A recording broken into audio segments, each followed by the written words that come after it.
kami PKH Kabupaten Cirebon, Kecamatan Suranenggala. Di sini saya akan menampilkan modul 5 sesi 14 langkah ke-4 poin ke-5 sampai 6. Ditonton ya. Kita itu tidak dapat bekerja sendiri untuk menangani kesejahteraan lansia. Peran keluarga dan peran masyarakat itu sangat penting. Nah, di sini peran keluarga untuk kesejahteraan lansia itu apa aja ya?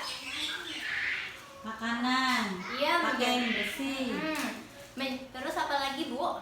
terus uang, kebebasan, ya.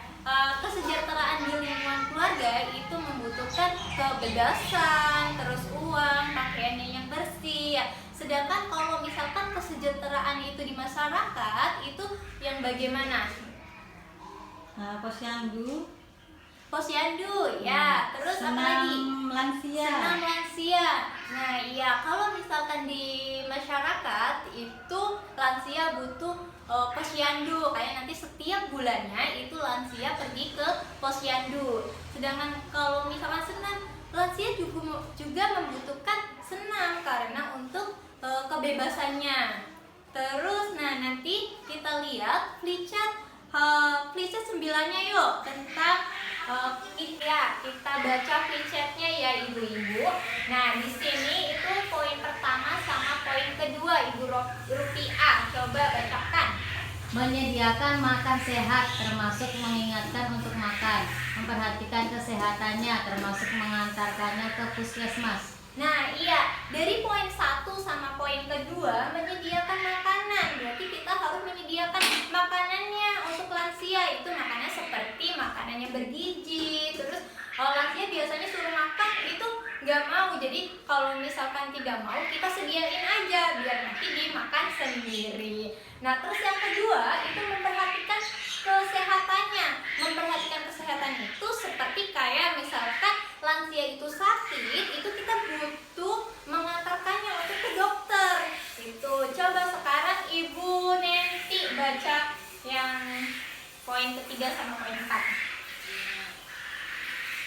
Coba. Mengingatkan untuk beribadah, memberikan kesempatan untuk berolahraga ringan, termasuk menemaninya berjalan pagi. Nah, iya, mengingatkannya untuk beribadah karena biasanya lansia itu untuk beribadah itu kadang-kadang sering apa, Bu? Lupa. Jadi makanya kita diingatkan untuk beribadah. Terus di situ memberikan kesehatan untuk berolahraga kayak misalnya jalan pagi gitu ya. Kita ayo sama gitu.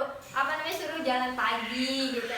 Terus yang ke poin menyediakan pakaian yang pantas dan bersih, berarti kita harus menyediakannya pakaian yang udah bersih, jangan yang pakaian udah kemarin masih aja dipakai. Biasanya kan kalau lansia itu rewel ya, Bu ya.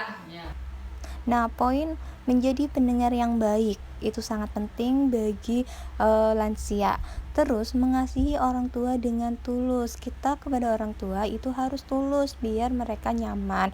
Memperhatikan kedekatan hubungan antara suami dan istri lansia.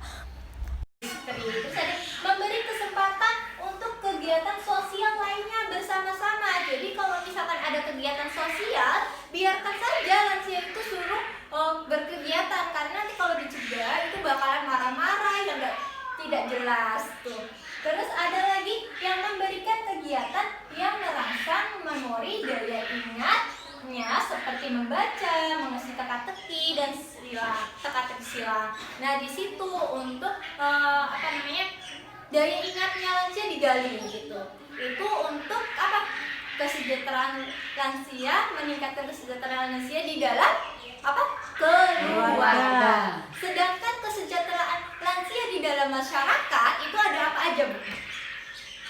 Nah, coba di sini flipchartnya itu flipchart yang 10.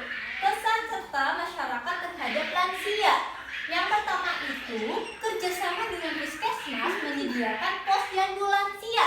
Jadi setiap bulan itu kita ke posyandu terus.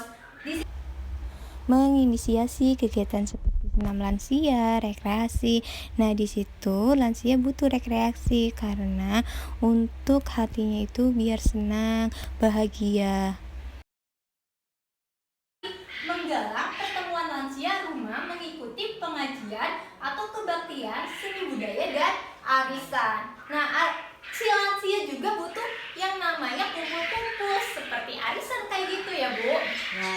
Terus di sini ada mengajak lansia ikut hadir dalam kegiatan gotong royong. Jadi kadang-kadang anak-anaknya itu kalau misalnya lansia pengen gotong royong, tapi anak muda jangan. Nah, nggak boleh seperti itu, Bu, karena lansia itu nanti bakalan tersinggung. Terus ada lagi mengundang lansia hadir dalam acara RT RW. Terus ada lagi membantu penguatan keluarga yang menghadapi lansia yang bermasalah. Kalau misalkan biasanya kan kita ada lansia yang sering bikin onar, yang sering bikin gaduh di masyarakat. Nah, kita ngebantu lansia yang seperti itu.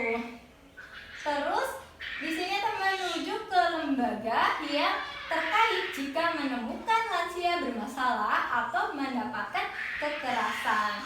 Jadi kalau misalkan ada lansia kita yang mendapatkan kekerasan, berarti kita bantu langsung ke lembaga tertentu.